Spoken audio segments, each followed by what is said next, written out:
நேர்களுக்கு வணக்கம். இன்றைய தினம் 2026 சட்டமன்ற தேர்தலுக்கான முடிவுகளை ஜோதிட ரீதியாக நாம் பார்த்து வந்து கொண்டிருக்கின்றோம். அதன் அடிப்படையில் இன்றைய தினம் மயிலாப்பூர் சட்டமன்ற தொகுதியில் யார் வெற்றி வேட்பாளர்கள் என்பதை ஜோதிட ரீதியாக ஐயா அவர்களிடம் நாம் தெரிந்து கொள்ளலாம். ஐயா சொல்லுங்க. ஐயா அனைவருக்கும் வணக்கம்.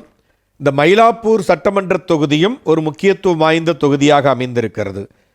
ஏனென்றால் பாரதிய ஜனதா கட்சியினுடைய முன்னாள் மாநில தலைவர் டாக்டர் தமிழிசை சவுந்தரராஜன் அவர்கள் பாரதிய ஜனதா கட்சி சார்பாக போட்டியிடுகிறார் இத்தொகுதியிலே. அதேபோல் திராவிட முன்னேற்றக் கழகம் சார்பாக திரு தா வேலு அவர்களும் போட்டியிடுகிறார். தமிழக வெற்றிக் கழகம் சார்பாக திரு வெங்கட் ரமணன் அவர்கள் போட்டியிடுகிறார். நாம் தமிழர் கட்சி சார்பாக திரு ஆர்.எஸ். அருண் ஐயங்கார் அவர்கள் போட்டியிடுகிறார்கள்.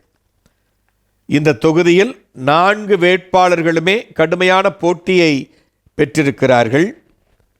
இதில் அந்த வேட்பாளருடைய ஜாதகத்தின் அடிப்படையிலும் பல்வேறு பிரசன்ன முறைகளை கையாண்டும் யாம் கணித்ததில் மயிலாப்பூர் தொகுதியில் திராவிட முன்னேற்றக் கழக வேட்பாளராக களம் இறங்கி இருக்கக்கூடிய திரு தா வேலு அவர்கள் வெற்றி பெறுவதற்கான வாய்ப்பை பெற்றிருக்கிறார் என்பதை யாம் ஜோதிட ரீதியாக கணித்திருக்கிறோம்.